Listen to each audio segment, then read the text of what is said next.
اسی طرح سے دوسری احادیث مبارکہ میں میرے محبوب مصطفیٰ صلی اللہ علیہ وسلم نے فرمایا کہ ان رسول اللہ صلی اللہ علیہ وسلم ما من بلد بار ينظر الى بلديه نظر، کہ حضور صلی اللہ علیہ وسلم نے فرمایا کہ جو اولاد اپنے والدین کو محبت بھری نگاہ سے دیکھتی ہے،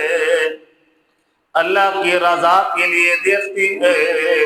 جب والدین جب اپنی اولاد کو دیکھتے ہیں تو فرما بردار اور اطاعت مند اتنا ہے کہ والدین اسے دیکھ کر خوش ہو جایا کرتے ہیں۔ بِكُلِّ نَظْرَةٍ حَجَّةٍ مَبْرُورَةٍ، میرے محبوب نے فرمایا ہر نگاہ میں اللہ ایسے والد کو، ایسی اولاد کو جو والدین کو خوش رکھتے ہوں، اللہ انہیں ہر محبت بھری نگاہ میں ایک حج کا ثواب عطا فرماتا ہے۔ جب محبت سے دیکھنا اور والدین بھی اپنی اولاد کو دیکھ کر خوش ہوتے ہیں کہ میرا کتنا فرما بردار بیٹا ہے اور میری کتنی اطاعت کرنے والا ہے، والدین اولاد سے خوش ہوتے ہوں اور اولاد اپنے والدین کو محبت بھری نگاہوں سے دیکھتی ہو تو اللہ انہیں ایک حج مقبول کا ثواب عطا فرما دیتا ہے۔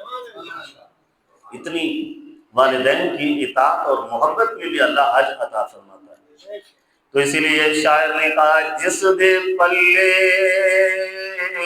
عمل نہ کوئی او کرے زیارت ماندی، رب رسول نہ اس پہ راضی جڑا کرے نہ عزت ماندی۔ ماں باپ کی محبت بھری نگاہوں سے بھی میرا رب کتنے بیڑے تار دیتا ہے۔ اور حدیث مبارکہ میں حضور صلی اللہ علیہ وسلم سے سوال ہوا کہ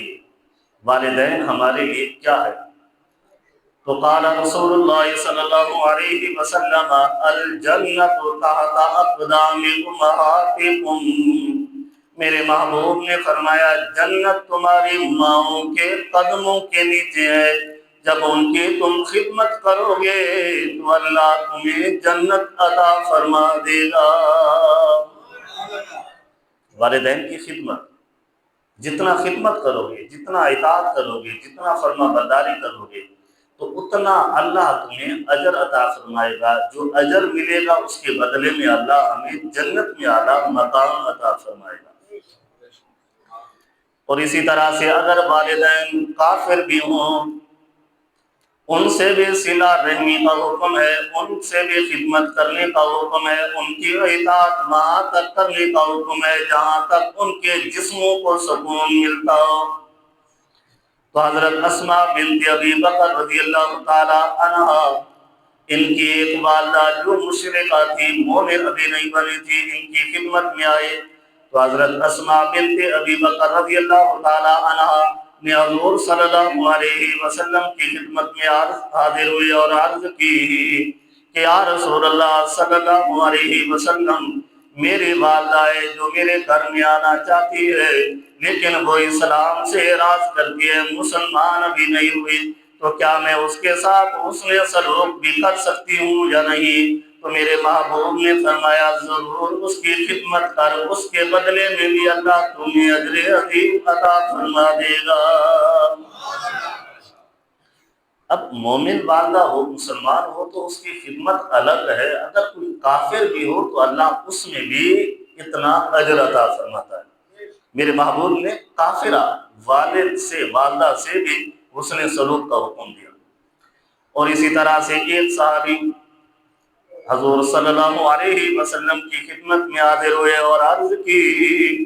کہ یا رسول اللہ صلی اللہ علیہ وسلم، میں جوان ہوں، میری شادی بھی ہو چکی ہے، میں مال کما کے آتا ہوں، میرا والد آتا ہے مجھ سے وہ مال میرا چھین لیتا ہے، اس مال کی مجھے بھی ضرورت ہوتی ہے کیونکہ میری بھی اولاد ہے۔ تو میرے محبوب نے مسکرایا اور فرمایا انت ومالک لابیک،